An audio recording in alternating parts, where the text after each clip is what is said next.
Washington, investigators from both the Department of Justice and the House January 6 committee appear to be edging closer to former President Donald Trump and his immediate family for their roles in the events leading up to that day's violent assault on the Capitol.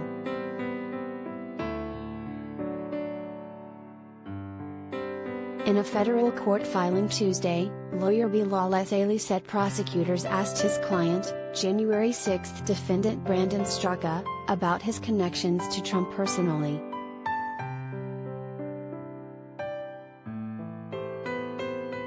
The government was focused on establishing an organized conspiracy between defendant, President Donald J. Trump, and allies of the former president, to disrupt the joint session of Congress on January 6, Essayli wrote.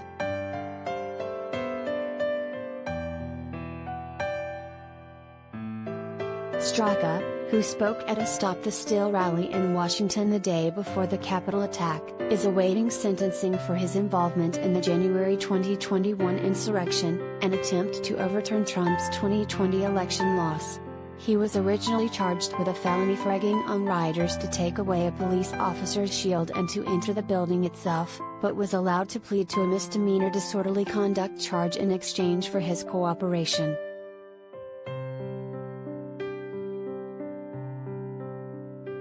Meanwhile, the January 6 committee on Tuesday issued subpoenas to 3 of Trump's lawyers involved in spreading his lies that he had actually won the election and suggesting extra-constitutional, and possibly illegal, means of remaining in power. Among them is personal lawyer Rudy Giuliani.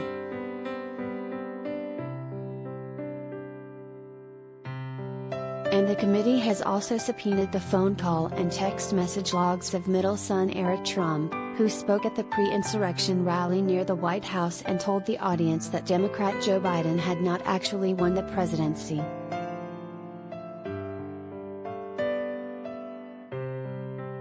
Eric Trump, through a spokeswoman for the family business, said Wednesday that he had nothing to conceal.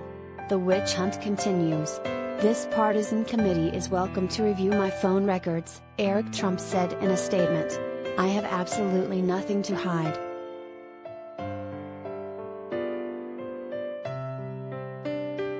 In fact, the House committee is bipartisan, with 2 Republican members, although House Speaker Nancy Pelosi would not permit 2 other Republicans who had helped spread Trump's election lies from serving on the panel.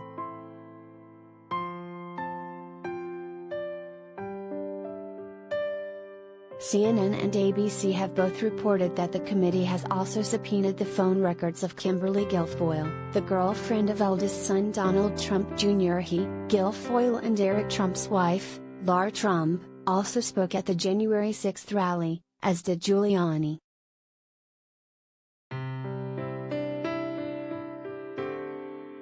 The former president capped off that event with a 72-minute speech in which he repeated his false claims that the election had been riddled with fraud and that he had actually won, and then urged the tens of thousands in attendance to march on the Capitol to pressure lawmakers and his own vice president to install Trump for a second term.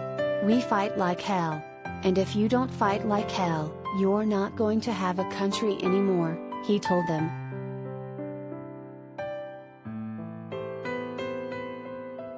While federal prosecutors have charged some 700 Trump supporters in the January 6, 2021, attack, the filing by Straka's lawyer is the first clear indication that investigators are looking for a link to Trump personally, and appears to back up a pledge by Attorney General Merrick Garland to pursue the investigation wherever it may go.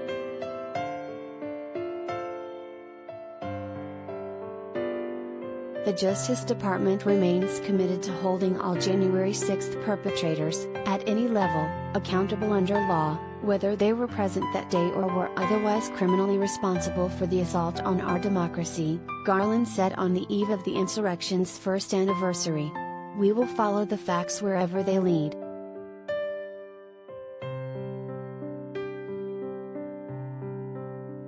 And House January 6 Committee Chairman Benny Thompson, in a statement accompanying the subpoenas of Trump's lawyers, said the panel is seeking to understand the pressure campaign to overturn the election.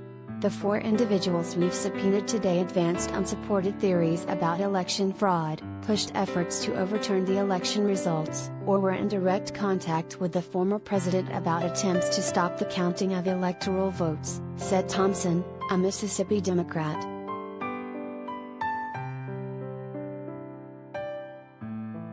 A year ago, Trump became the first president to refuse to turn over power peacefully to his successor.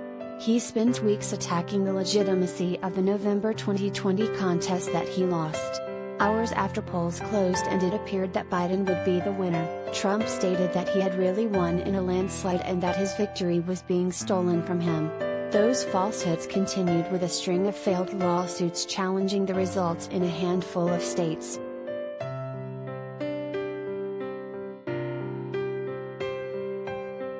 After the Electoral College voted on December 14, making Biden's win official, Trump instead turned to a last-ditch scheme to pressure his own vice president into handing Trump the election during the pro forma congressional certification of the election results on January 6.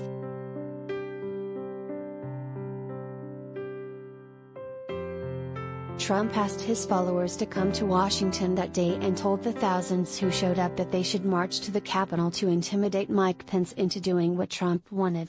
"When you catch somebody in a fraud, you are allowed to go by very different rules," Trump said.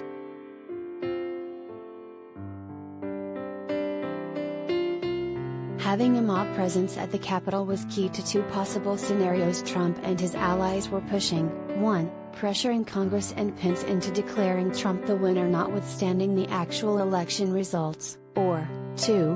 Delaying the certification vote long enough for GOP lawmakers in states won by Biden to send their own slate of Trump electors.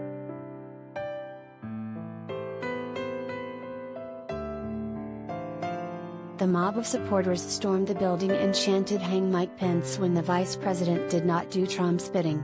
The riot left 5 people dead, including a Capitol Police officer, and 4 other officers took their own lives in the following weeks and months.